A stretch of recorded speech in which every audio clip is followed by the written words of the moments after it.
मार्कंडेय जी महाराज काम्य वन में विराजमान पांडवों को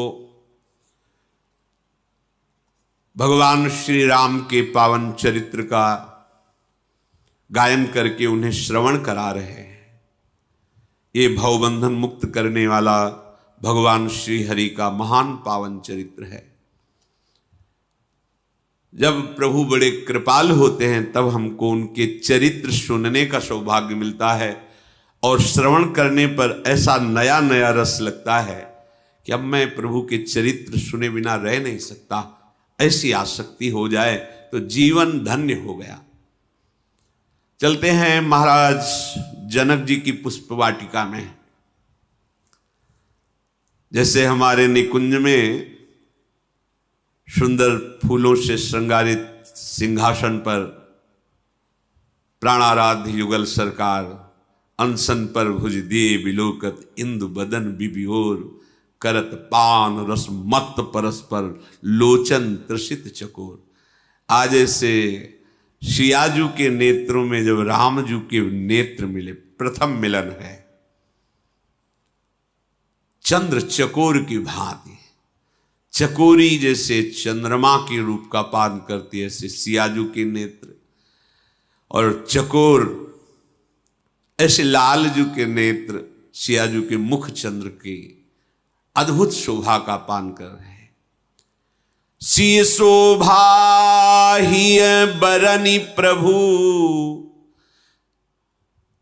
आपनी दशा विचारी, बोले सुचि मन अनुज सन बचन समय अनुहारी।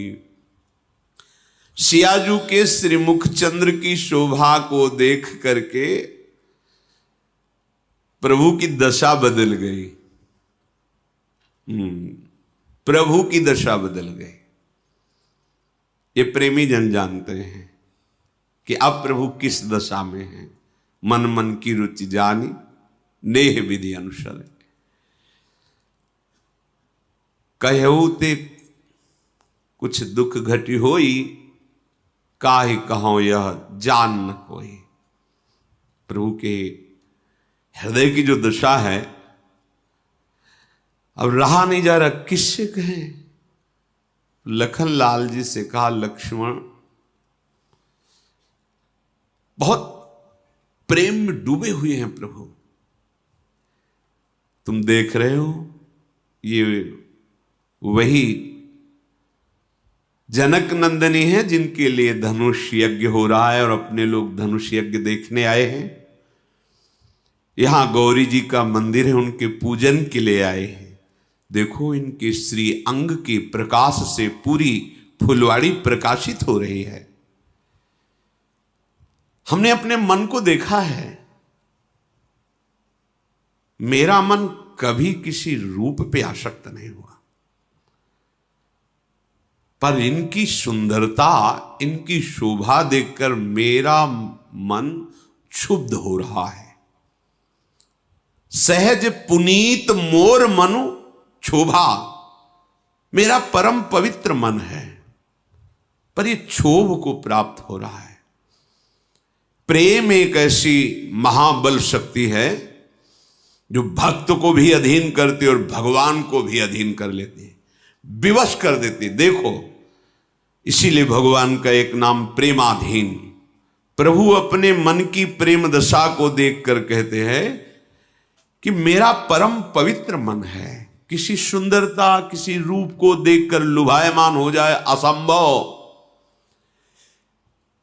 ऐसा क्यों हो रहा है? लक्ष्मण जी से कह, मेरा मन प्रेम विवश हो रहा है और मुझे शुभ शकुन दिखाई दे रहे, दाहिने अंग हमारे फड़क रहे। हमारे वंश का स्वभाव है रघुवंशिन कर सहज सुभाऊ, मन कुपंथ पगु धरई न काऊ, मोहि अतिशय प्रतीति मन केरी, जेहि सपने हूँ पर नारी नहेरी। मेरे वंश का जन्मजात स्वभाव है कि कोई कभी किसी पराई स्त्री को देखने की भी चाह नहीं करता, कुमार्गगामी मन नहीं हो सकता। और मैं अपने मन पर बहुत विश्वास करता हूं, जिसने आज तक कभी विपरीत संकल्प नहीं उठाया। पर आज क्या हो गया, आज ये जनक नंदिनी को देख करके मेरा मन प्रेमासक्त हो रहा है। विधाता जाने क्या है। लक्ष्मण जी से कह रहे, संसार में ऐसे ज्यादा पुरुष नहीं होते जो युद्ध के अवसर पर कभी पीठ न दिखाएं, दरवाजे पर मांगने वाले को कभी विमुख न जाने दें और पराई स्त्री पर कभी आसक्त न हो। ऐसे ज्यादा पुरुष नहीं होते।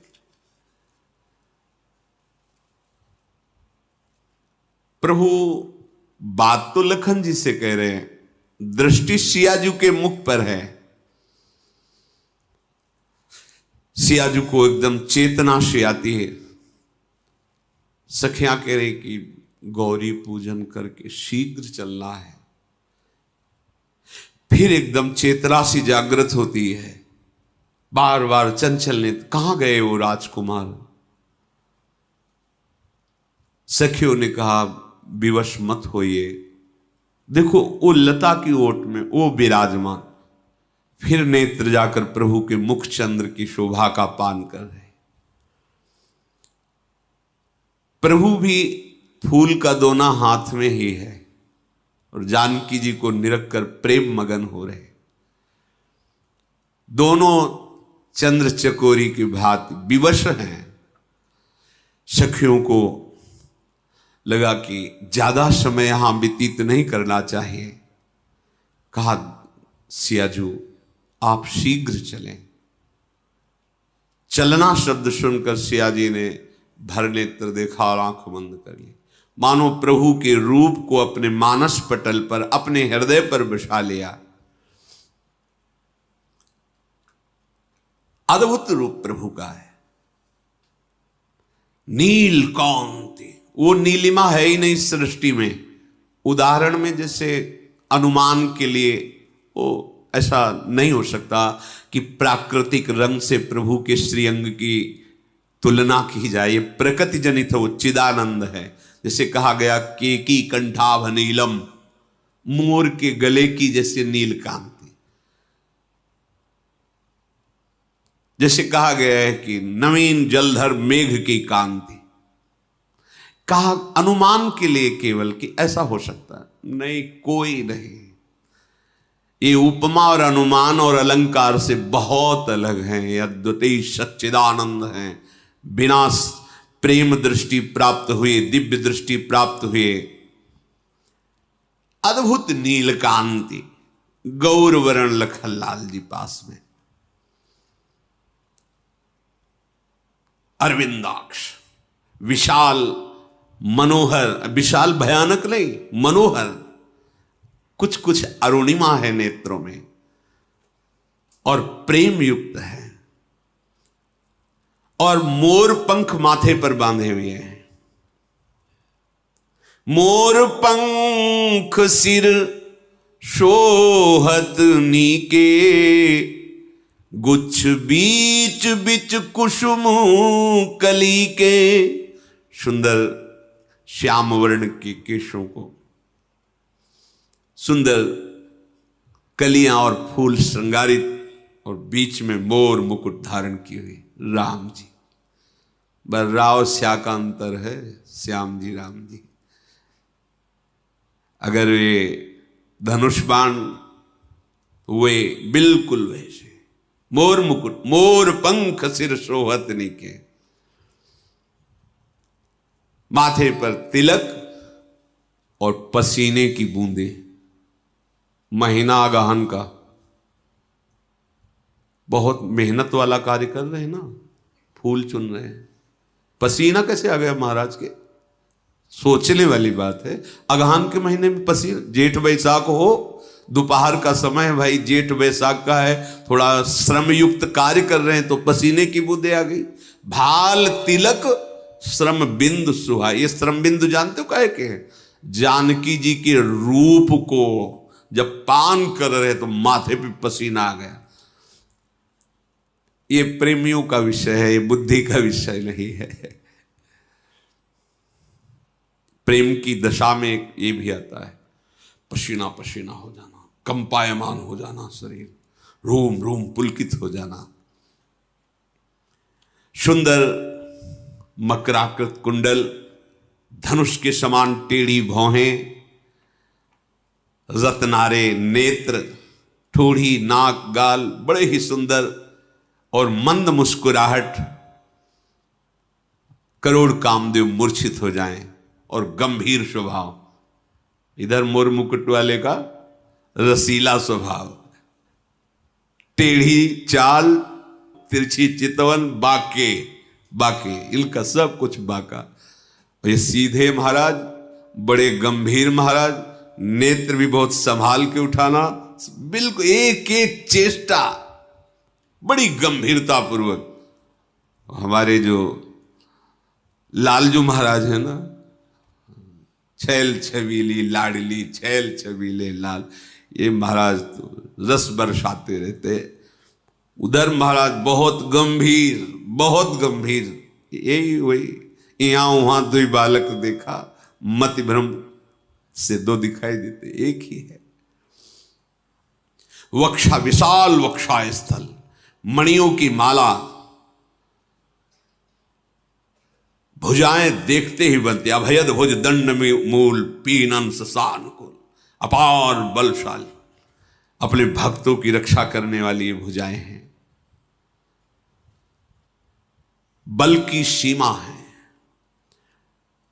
प्रभु बाएं हाथ में दोना, दाहिने हाथ से पुष्प उतार रहे हैं। ऐसा सलोना रूप, पीतांबर अलग शोभा दे रहा है। सखियों ने सावधान किया, जल्दी चलो सियाजू, पहले गिरजाजू का ध्यान कर लो, उनसे आशीष ले लो। राजकुमार तो अब रुकेंगे कई दिन, फिर दर्शन हो जाएंगे। विवश होके, ये प्रेम विवशता प्रेमी हृदय ही जानता है। अब विवश होके इनसे दूर होना पड़ेगा, इनके दर्शन से अलग होना पड़ेगा। सखियां संभाल करके सियाजी को, इधर प्रभु का भी मन प्रेम विवश हो रहा है। सखियां सियाजी को कह रही कि आप जिनको देख रहे हैं ना, जैसे देख रहे हैं ना, हम सब सखियां समझ रही। सियाजी से सखियां सब समझती, हम समझ रही, पर देर हो गई है। माता फिर प्रश्न करेंगी, इतना विलंब कैसे हो गया? सियाजी तो हृदय में राम रूप को धारण करके कैसे कदम चल रहे पता ही नहीं चल रहा। बार बार मन में कि पिताजी ने ऐसा प्रण क्यों किया है? धनुष जो तोड़ेगा भगवान शंकर का, वही सियाजू का वरण करेगा। ये स्मरण करके हृदय में बड़ी व्यथा हो रही है कि अगर आज प्रण ना होता तो हम आप सखियों से निवेदन कर देते कि पिताजी से कह दो कि यही हमारे हृदयेश्वर हैं। आगे सखियां ऐसे ले फिर मुड़ जाती है। सखिया कहती क्या देख रहे हो? बोले बड़ा सुंदर मृग दिखाई दे रहा है। देखन मिस मृग बिहग तरु, फिरई बहोरी बहोरी, निरख निरख रघुबीर छवि, बाढ़ई प्रीति न थोरी। नहीं, वो मैं लता देख रही थी, वो पीछे वाली लता बड़ी सुंदर फूली हुई है ना, उसे देख। कहाँ है रघुनाथ जी? बार बार ऐसे। ये क्या पिताजी ने प्रण ले लिया? कहां भगवान महादेव जी का वो विशाल धनुष, और कहां नव किशोर सुकुमार कैसे तोड़ेंगे? हृदय में बड़ी व्यथा हो रही है। जब प्रभु ने देखा कि सखियों से जानकी जी जा रही, तो जानकी जी के रूप को अपने हृदय में विराजमान किया।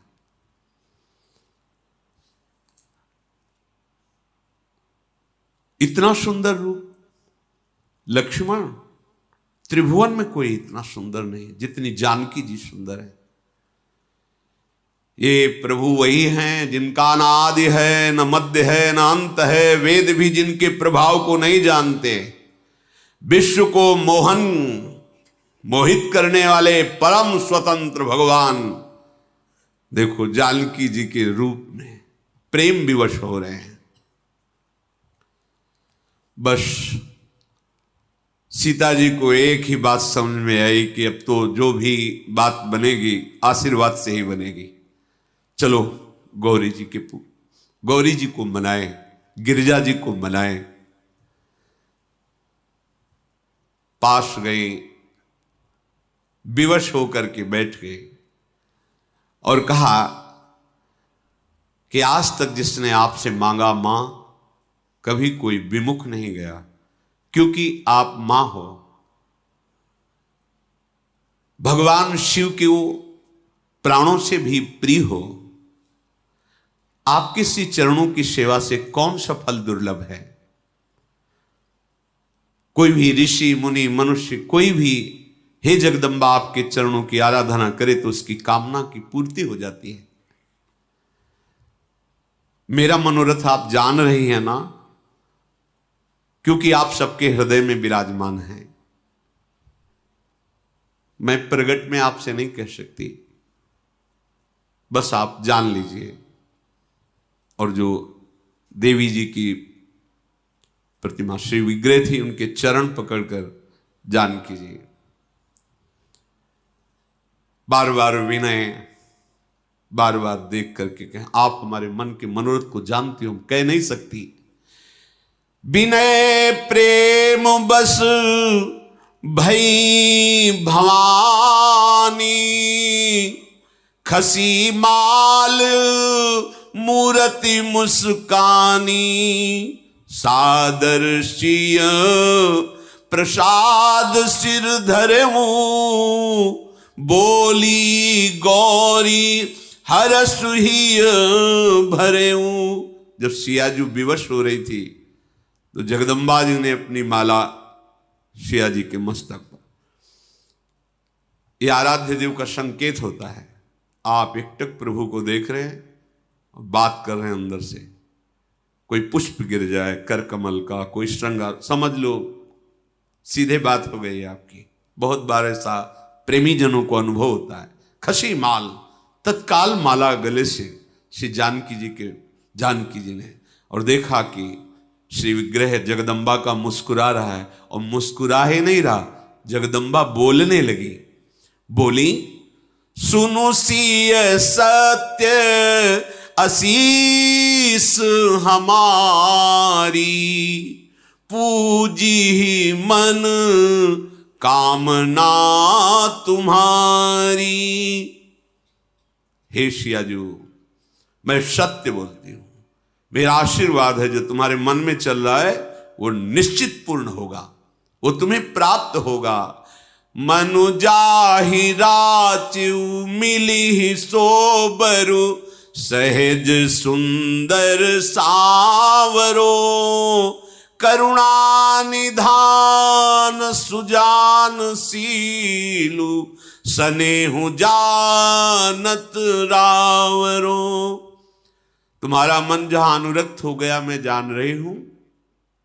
स्वभाव से सांवरे सरकार तुम्हें मिलेंगे, जिस भाव से तुम चिंतन कर रही हो वो बहुत करुणामय है, वो सुजान सर्वज्ञ हैं, वो तुम्हारे हृदय की बात जान रहे हैं, तुम्हारे शील और स्नेह में वो डूबे हुए हैं, तुम्हें निश्चित उनकी प्राप्ति होगी। ऐसा आशीर्वाद गौरी जी ने, जगदम्बा जी ने दिया। अब तो हृदय में अपार आनंद, क्योंकि जगदम्बा जी ने कहा है कि जो तुम्हारे मन में है, मनुजा ही राच्यो मिली सोबर सहज सुंदर सावरो, सावरे सरकार को अपने प्रीतम रूप में वर्ण किया, निश्चित तो मिलेंगे। यही भांति गौरी असीस सुनी सिय सहित ही हरसी अली, तुलसी भवानी पूजी पुनि पुनि मुदित मन मंदिर चली। सखियों सहित सिया जी बहुत आनंदित हो गई, जगदम्बा ने वर दिया है,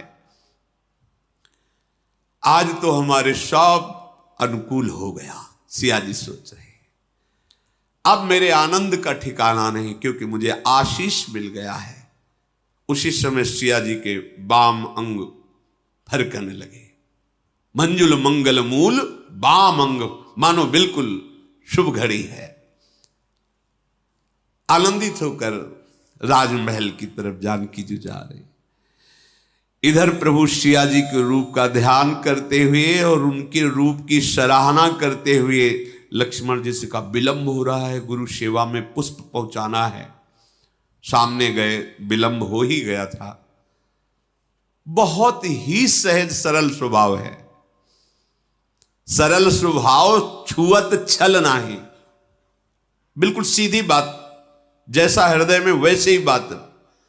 प्रणाम किया और कहा गुरुदेव, जनक नंदिनी वहां पधारी थी, उनको देखने के, उनके दर्शन करने में चित्त लुभायमान हो गया, इसलिए विलंब हो गया। बिल्कुल नहीं, गुरुदेव से कपट शब्द नहीं आना चाहिए। एक जगह ऐसी विश्व में कम से कम है जहां हम अपना हृदय ग्रंथ पूरा खोल के रख दे, ये लो, चाहे दंड दो चाहे आशीष दो, आपका विषय, ये हृदय आपके सामने खुला रखा है, यहां कपट नहीं। गुरुदेव के साथ देखो, भगवान वो पूछा नहीं कि विलंब क्यों हो, पहले विलंब का कारण छल है नहीं हृदय में, पहले ही बता दिया प्रभु ऐसा। मुस्कुराए, विश्वामित्र जी मुस्कुराए, पुष्प लिया, पूजन किया। पूजन करने के बाद राम जी की तरफ देखा और कहा सुफल मनोरथ हो तुम्हारे, तुम जो मन में मनोरथ कर रहे हो, जाओ पूर्ण हो तुम्हारे मनोरथ। ये सुनकर के राम लखन सुनि भये सुखारे, सुख सिंधु भगवान को गुरुदेव के आशीर्वाद से महान सुख प्राप्त हो रहा है, जाओ तुम्हारे मनोरथ पूर्ण हो। पूजा करके विश्वामित्र जी ने राम जी को ऐसा आशीर्वाद दिया। सुंदर सुंदर भोग बना हुआ था प्रभु को, जो विश्वामित्र जी आराध्य देव के रूप में विराजमान किए, तो भोग लगा, सबने प्रसाद पाया। दिन बीत गया, गुरु की आज्ञा पाकर दोनों भाई राम लखन संध्या करने चले। संध्या के बाद देखा चंद्रमा उदय हो रहा है, तो प्रभु को तो एक ही बात, सिया रूप हृदय में बसा है। कह रहे लक्ष्मण, बड़ा सुंदर चंद्रमा प्रकट हो रहा है, पर इसको हम सियाजू के रूप से तुलना नहीं दे सकते। क्यों? क्योंकि ये खारे समुद्र से उत्पन्न हुआ है। समुद्र से उत्पन्न होने के कारण समुद्र में विष भी उत्पन्न हुआ था, तो विष का भाई है ये, और दिन में ये शोभाहीन हो जाता है और कलंक भी लगा हुआ है। बेचारा चंद्रमा सियाजू के मुख की बराबरी कैसे कर सकता है? लक्ष्मण, ये घटता बढ़ता रहता है, इसमें बहुत अवगुण है, ये सियाजू के रूप की तुलना के लायक नहीं है चंद्रमा। अगर मैं कहीं कहूं कि जानकी के मुख चंद्र की शोभा ऐसी है तो यह अपमान होगा, अनुचित होगा। सियाजू के मुख चंद्र की बराबरी प्राकृतिक चंद्र नहीं कर सकता। संध्या जैसे हुई, सियाजू के रूप का चिंतन करते हुए गुरु जी के पास आए, प्रणाम किया, फिर आज्ञा पाकर विश्राम किया। रात बीतने पर पुनः वैसे ही जगह, पहले लक्ष्मण जी, फिर रघुनाथ जी, फिर विश्वामित्र जी, पूरी दिनचर्या हुई। प्रभु का ऐसा स्वभाव है, जो देखे वो बिक जाए। भक्तों के हृदय में अपने स्वामी का स्वभाव उतरता है। अगर स्वभाव ना उतरे तो अभी अनन्यता नहीं, अभी इष्ट प्रेम नहीं है। देखो प्रभु लखनलाल ने कहा, सूर्य उदय हो रहा है, अंधकार नष्ट हो रहा है। जैसे आप जनकपुरी में पधारे तो सब राजाओं के हृदय निस्तेज हो रहे हैं। जैसे सूर्य उदय होने पर जुगनू का कोई प्रभाव नहीं रहता, और जितने महान भक्त हैं उनके हृदय में आनंद का, प्रेम का प्रकाश हो रहा है। चर्चा हो रही थी कि सदानंद जी महाराज पधारे, विश्वामित्र जी को प्रणाम किया और कहा, महाराज आज धनुष यज्ञ में आप पधारिए। आज वो तिथि है जो धनुष यज्ञ पूर्ण होगा। आप ऋषि समूह के सहित धनुष यज्ञ में पधार। सदानंद जी की बात सुनकर के प्रभु श्री राम लक्ष्मण से कहा, जनक जी का बुलावा आया है, चलते हैं। धनुष यज्ञ की शोभा देखते हैं भगवान किसको ये बड़ाई देते हैं। लक्ष्मण जी ने कहा, गुरुदेव जिस पर आपकी कृपा दृष्टि बढ़ाई उसी को प्राप्त होगी, हमें कोई संशय इस विषय पर नहीं है। आप जिस पर करुणा करके देख लें, बड़ाई उसी को प्राप्त होगी। ये बात सुनकर विश्वामित्र जी प्रसन्न हुए, मुस्कुराए। रघुनाथ जी, लखनलाल जी, बहुत से ऋषि, विश्वामित्र जी धनुष यज्ञशाला की तरफ चले। जेव ही ये सूचना फैली, शोभा सिंधु दोनों राजकुमार पधार रहे हैं रंगमंच पर, नगर वासियों की भीड़ उमड़ पड़ी। बालक, जवान, बूढ़े, स्त्री, पुरुष सब काम काज छोड़कर दौड़े प्रभु के दर्शन के लिए। जनक जी ने देखा बड़ी भीड़ हो रही है। विश्वास पात्र निजी सैनिकों, सेवकों को आदेश किया कि उनको विक्षेप न पड़ने पावे, ऋषियों सहित सम्मान के साथ मंच पर लाओ। सेवकों ने जाकर बड़ा मधुर व्यवहार करते हुए प्रजा को रोक रहे हैं। प्रभु के समीप जाने, दूर से दर्शन कर लीजिए सबको। प्रभु जे ही मंच पर पधारे तो जितने बलवान कुटिल हृदय वाले राजा थे घबरा गए, देखते ही प्रभु को घबरा गए। वहां ऐसी व्यवस्था की गई थी कि ऋषियों का सर्वोच्च आसन, फिर राजाओं का, फिर मंत्रियों का, प्रजा का, ऐसा, और सब आराम पूर्वक बैठ सके, यथा योग्य स्थान। जो नगर के जन है उनको लग रहा है मूर्तिमान सुंदरता आ रही है, सांवला गौर, गुण के समुद्र, शोभा बरस रही है। प्रभु जिधर देखते हैं ऐसा लगता है श्रृंगार रस बरस रहा है। समस्त राजागण चंद्रमा के साथ जैसे तारे प्रकाशित होते हैं ऐसे लगने लगे, भगवान चंद्रमा की तरह प्रकाशित, और जो राजागण तारगणों के समान। सभा में प्रवेश करते जिसकी जैसी भावना थी वैसा प्रभु दिखाई दे रहे। प्रभु कैसे? बोले तुम्हारी भावना जैसी वैसे। जिनके रही भावना जैसी, प्रभु मूर्ति देखी तिन तैसी। जो दुष्ट राजा थे उनको दिखाई दिया कि महान रणधीर वीर रस मूर्तिमान होकर आ रहा है। प्रभु जब चलते हैं, चूंकि सेवा में है, इसलिए दाहिने हाथ पर बाण और बाएं हाथ पर धनुष, सिंहवत चाल। अखिल लोक के स्वामी हैं। घबरा गए देखकर, सबको विश्वास हो रहा है कि यही धनुष तोड़ेंगे। कुटिल राजा हृदय में जल रहे। देखो कुटिलता का प्रभाव, आनंद समुद्र को देख के जल रहे हैं। प्रभु को देख करके उनके हृदय में जलन पैदा हो रही। इसीलिए बिना भक्ति के हृदय आनंदित नहीं हो सकता। सामने प्रभु हो तो भी, देखो देखो ना, प्रभु सामने हैं और वो जल रहे हैं। जो वहां राक्षस लोग राजाओं का वेश धर करके आए थे कि धनुष तोड़ेंगे, जानकी को ले जाएंगे, उन्होंने देखा कि मूर्तिमान प्रचंड काल पधार रहा है। काल। नगरवासियों ने देखा कि ये दोनों तो रूप समुद्र नेत्रों को सुख पहुंचाने वाले आ रहे हैं। जो 9 युवतियां हैं वो अपने अपने भाव के अनुसार देख रही, मानो श्रृंगार रस ही मूर्तिमान होकर पधार रहा है। जो बड़े ज्ञानी जन बैठे थे, ज्ञानियों की सभा है राजा जनक की, वो साक्षात देख रहे हैं परम तत्व पधार रहा है। विद्वान जन पुराणवेत्ता देख रहे हैं कि विराट रूप भगवान पधार रहे हैं। कुटुंबी जन देख रहे हैं बहुत प्रिय आ रहे हैं, जब परिवार के जन ऐसे जो उनको लग रहा है बहुत प्यारा बालक है, बहुत नवकिशोर ऐसा दिखाई दे रहा है। और जो जनक जी और उनकी रानियां और उनकी सेवा में जो हैं वो बिल्कुल ऐसा देख रहे जैसे मेरा बच्चा पधार रहा है प्रभु को, मेरा बेटा पधार रहा है, ऐसा एकदम वात्सल्य। जो वहां योगी जन विराजमान हैं उनको शांत शुद्ध सम स्वता प्रकाश परम तत्व का बोध हो रहा है। जो हरिभक्त विराजमान देख रहे आराध्य देव भगवान पधार रहे हैं। और सियाजू जो देख रहे हैं वो किसी के वर्णन करने की क्षमता ही नहीं है।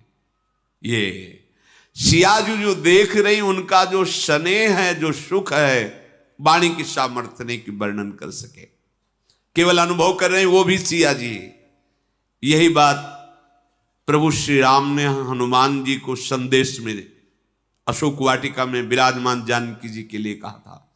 तत्व प्रेम कर मम और तोरा, जानत प्रिया एक मन मोरा, सो मन रहत सदा तोई पाही, जान प्रीति रस एते नहीं माही। बस इतना है, वर्णन नहीं कर सकते, बस इससे समझ लो मेरे और आपके प्रेम को केवल मेरा मन जानता, वो मन आपके पास है, बस आप समझ लीजिए। कौशलाधीश प्रभु सुंदर सांवले गौर शरीर वाले युगल जब पधारे, रात सभा सुशोभित हो रही है। प्रभु का कोई श्रृंगार नहीं किया गया, क्योंकि ऋषियों के साथ राजभवन से आते तो हो सकता था श्रृंगार किया जाता, तो ये तो ऋषियों के साथ पधारे, स्वाभाविक ऐसे ही। पर सुंदरता टपक रही है। करोड़ों कामदेव उनके श्रीअंग शोभा के आगे तुच्छ नजर आ रहे हैं। एकदम प्रफुल्लित मुक्कमल नेत्र, चित्त चुराने वाले, हृदय जिधर भी सबको वात्सल करुणा जो जैसे भाव से सबको तृप्त कर रहा है प्रभु का हृदय। इतने चिकने कपोल, नील कमल जैसी कांति की कुंडलों की आभा दिखाई दे रही कपोलों पर। ओठ प्रदेश ऐसे, वाणी ऐसी, हंसी ऐसी, कैसे वर्णन करे। टेढ़ी भौहें, सुंदर नासिका, ललाट पर स्वाभाविक विशाल भाल, तिलक, घुंघराली अलकावली और पीली 4 कोने की टोपी, चौकोनी टोपी पीले रंग की, और से बीच बीच में पुष्प लगे हुए हैं। मानो तीनों लोकों की सुंदरता अगर एकत्रित की जाए तो भी तुलना नहीं की जा सकती। असीम सौंदर्य, हृदय पर गुंज गज मुक्ताओं की सुंदर, तुलसी की ये मालाएं, विशाल कंधे, खड़े होने की सिंहवत ऐंठ, पीठ पे तरकश, पीतांबर, दाहिने हाथ में बाण, बाएं हाथ में कंधे पर धनुष, यज्ञोपवीत, नख से सिक तक शोभा ही शोभा। जो देखता है वो ये कहता है कि आज हमने जन्म लेने का फल प्राप्त कर लिया, प्रभु को देखा। अनुपम रूप, देवता लोग आकाश पर विमानों पर चढ़े हुए प्रभु के सुंदर रूप का दर्शन कर रहे, रंगमंच पर फूलों की वर्षा कर रहे। जनक जी का आदेश हुआ सखियों को जाओ और सियाजू को मंच पर पधारो। चतुर सुजान सखियां बहुत मंगल गान हो रहा है, वेद मंत्र उच्चारण हो रहे, जानकी जी पधार रही। ओ सी शोभा नहीं जाए बखानी। कैसे कोई वर्णन करे जब सियाजू श्रृंगारित होकर महल से पधार रही। काव्य की उपमाएं सब तुच्छ है, क्या उनके लिए बोले, किसका उदाहरण दे। कोई त्रिभुवन में है ही नहीं कि जानकी जो ऐसी हैं, क्या शोभा।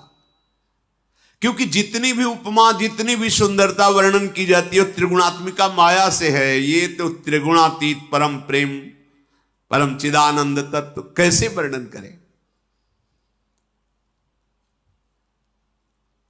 जानकी जी जैसे जैसे श्री चरण पधारती है, युवतियां सुंदर मंगल गान करती साथ चल रही है।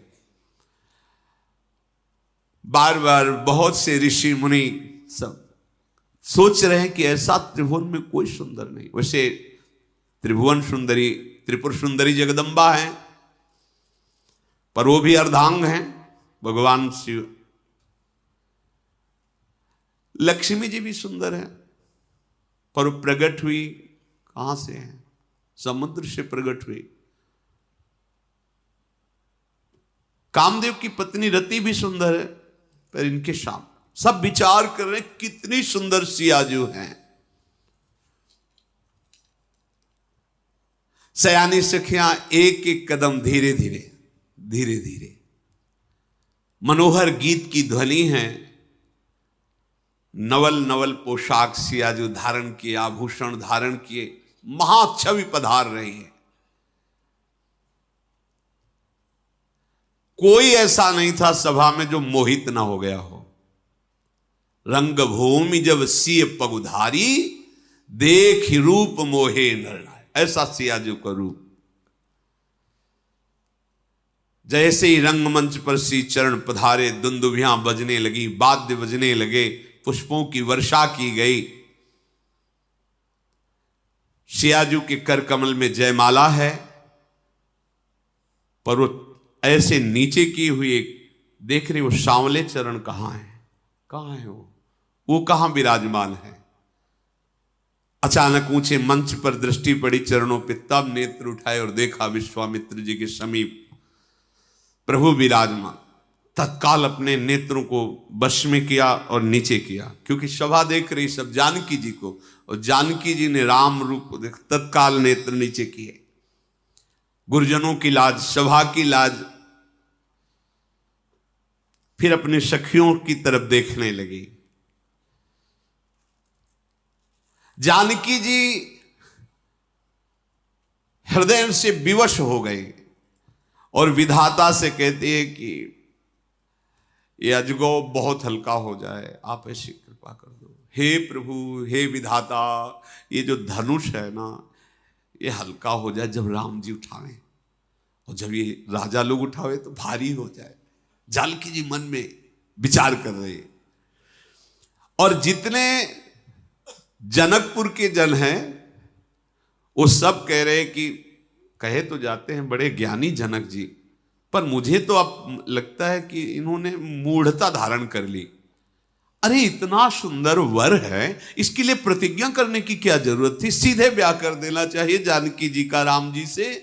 ये धनुष तोड़ने की बीच में बात क्यों रखी। नगर के जो जन हैं वो अंदर ही अंदर, भला जनक जी को कौन भला कहेगा, इनको कौन ज्ञानी कहेगा। इतना सुयोग्य सुंदर वर और उसके बीच में प्रतिज्ञा। हृदय नगरवासियों का संतप्त हो रहा कि कहीं ऐसा ना हो जाए कि कोई दूसरा धनुष भंग कर दे और सियाजू को ले जाए, इसके बाद हम कभी इनके रूप को देख ही ना पावें। जनक जी ने आदेश किया बंदीजनों को, जाओ और हमारा प्रण पूरी सभा को सुना दो। बंदीजन आए, बोले बंदी बचन बर, सुनहु सकल महिपाल। पन विदेह कर कहीं हम, भुजा उठाई विशाल। नृप भुज बल विधु शिव धनु राहु, गरुड़ कठोर विदित सब काहू, रावण बानु महाभट भारे, देखी सरासन गवही सिधारे, सोई पुरारी को दंडु कठोरा, राज समाज आजू जोई तोरा, त्रिभुवन जय समेत वैदेही, बिनहि विचारी बरई हठते ही। बंदीजनों ने कहा सावधान, समस्त राजाजन महाराजाधिराज जनक जी का प्रण सुनिए। राजाओं की भुजाओं का बल चंद्रमा है और भगवान शिव जी का धनुष राहु है। ये बहुत वजन वाला और कठोर है, सबको विदित है। ये अजगौ धनुष महान बलशाली है, महान भार धारण किए हुए बड़ा ही कठोर है। योद्धाओं में सूरवीर रावण और बाणासुर ने प्रणाम करके केवल चाहे उठाने की हिम्मत नहीं रही। दूसरों की हिम्मत अब देखने को मिलेगी। इस भगवान शंकर के धनुष को आज राज समाज में जो भी राजा तोड़ेगा उसे तीनों लोकों में विजय प्राप्त होगी, और जानकी जी बिना किसी विचार के अपनी जयमाला उसके गले में डाल देंगी। ये महाराज जनक जी का प्रण है।